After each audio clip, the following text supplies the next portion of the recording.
Dear learners, this is Kandakar Arifur Rahman, Associate Professor, Department of English, Government Binghamton College.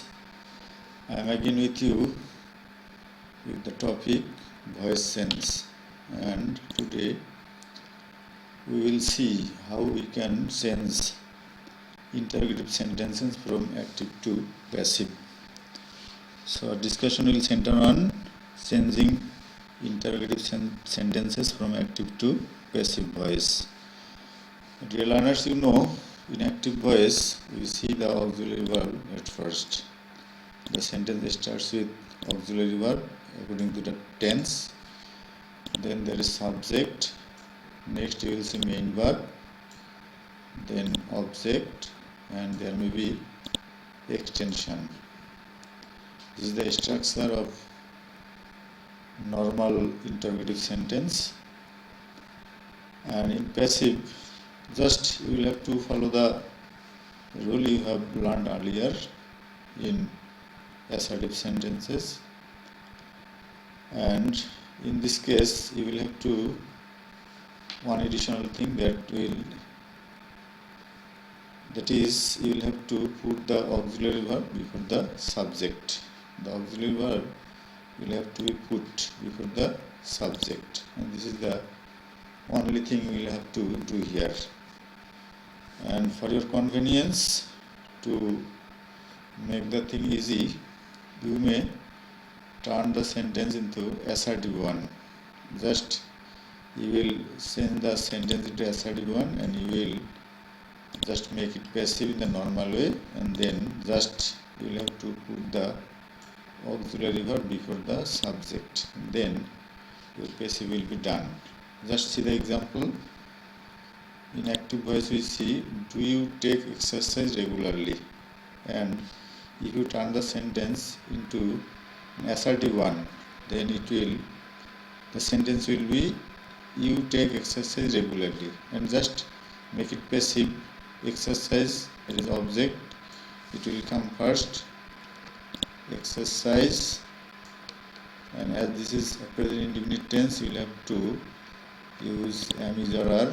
The subject is singular, so you will have to use is. Exercise is. Then the past participle form the main verb taken.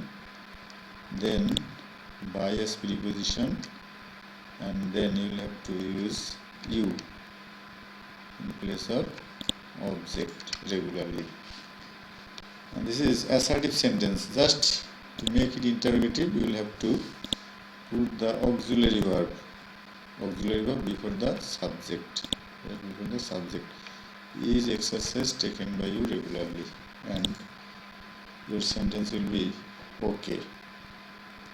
Just look at another example. Did Meena write a letter? And if we turn it into an assertive one, the sentence will be, Meena wrote a letter. Then in passive, the sentence will be, as a letter was written by Meena. And to make it interrogative, you will have to put the be verb, the auxiliary verb before the subject. Was a letter written by Meena. Just to make your task easy, you may turn the sentence, interrogative sentence, into assertive, and then make it passive. And again, to make it interrogative, you will have to put the auxiliary verb before the subject, and your sentence will be okay. Another example is here. Can you solve the problem? Can you solve the problem? Can the problem object, the problem be solved by you? Just look at another example. Have you completed the work? And if we turned it into assertive, then it would be, you have completed the work. You have completed the work. The work has been completed by you. Just put the has at first. Has the work been completed by you? Your passive is done. This is normal interrogative sentence. That means yes no question. In case of yes no question, you will have to put the auxiliary verb just before the subject. Just put the auxiliary verb before the subject. You know there is another type of question, that is WH question. WH question, the question starts with some WH words like who, is, what, when, where, how, whom, etc. In that case, you will have to put the WH word at first. Like the active sentence, in passive voice also the WH word will take its position at the beginning of the sentence, and the other rules will be followed by yes no question. Yes no question, other rules will remain the same. Just see one example. When will you help me? And if we turn the sentence into a normal assertive sentence, it will be when you will help me. When you will help me. That when is put at first, then you will help me. I will be helped by you. And to make it interrogative, we will have to just transfer the auxiliary verb before the subject here. When will I be helped by you? Just your sentence is okay. So don't bother about the WH question, WH word. It will just sit at the beginning of the sentence, and you will have to follow the other rules of normal interrogative sentence. That means yes no question. Just put the auxiliary verb before the subject and your task is done. So you have not to be worried about WH question. How can you do the work? How can you do the work? If we turn it into assertive, then it would be how you can do the work. How you can do the work. In case of passive, how the work can be done by you. And to make it interrogative, we have put the auxiliary verb can before the subject. The work can be, just we have used can the work be done by you. And the WH word is in the same place as it is in the active form, just at the beginning of the sentence. Another example, why did you seat him? Why did you seat him? Why, as it is past indefinite tense, so the be has been used as was. Why was he seated by you? Just you have to be more serious in case of who and whom. And dear learners, you know who is used as subject of a sentence and whom is the objective form of who. That means who is subject and whom is object. As I is subject and the object of I is me, in the same way who is subject and the object is whom. So when the sentences start with who, there will be no other subject in the sentence, as who acts as the subject. So you will get no other subject in the sentence, in the interrogative sentence. Who has done it? Who has been used in place of subject? Has done it. Then it has been done by whom? It has been done by whom? If it were an assertive sentence. As it is interrogative, so WH word comes first. Whom? Whom, and in case of whom, you will have to just use the preposition before whom. By whom has it been done?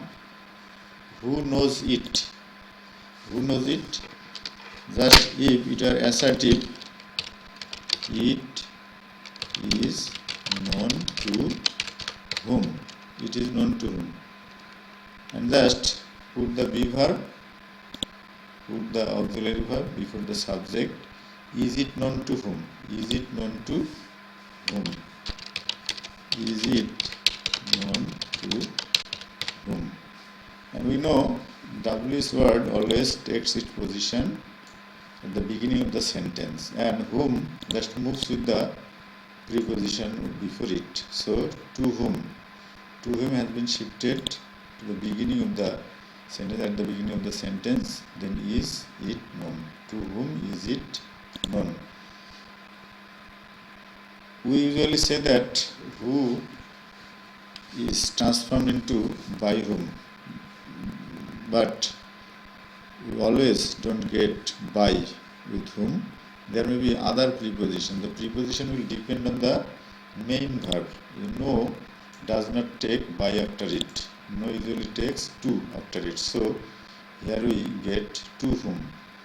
And done took by after it. So here we have used by whom. So never say who turns into by whom. Who turns into whom, and the preposition before it comes at the beginning of the sentence. If there is by, then you will have to use by. If there is to, you will have to use to whom. If there is with, then we will use with whom. To whom is it known? Then if the sentence starts with whom, there will be no object in the sentence, because whom is used as object. We will get subject, but there will be no object in the sentence after the verb. Then you will have to start the passive form with who, as whom is object, objective form, and who is the subject of whom. Whom will you support? Then the sentence would be like this: you will support whom. You will support whom, as whom is used as object. It takes its position after the verb. Just whom, if whom moves at first at the beginning of the sentence, who will, then be, then past participle form of verb supported by you. Who will be supported by you. Another example: whom does she want? Whom does she want? In assertive form, she supports whom. She supports whom. Then whom will come first? Who. As it is present indefinite tense, the auxiliary verb is who is wanted by her. Whereas she has been changed into her. So you should not be anxious about the voices of interrogative sentences starting with W's words. Just the W's word will sit at the beginning of the sentence, and you will have to send the remaining parts of the sentence in normal ways, as you have done in assertive sentences. In interrogative sentence, you will have to put the auxiliary verb just before the subject, and other words will remain in the same position. So I hope if you practice more and more at home, then the item will be clear to you. In our next lecture, we will see how we can change imperative sentences and complex sentences and other just exceptions from active to passive. Till then, stay home, stay safe. Thank you all.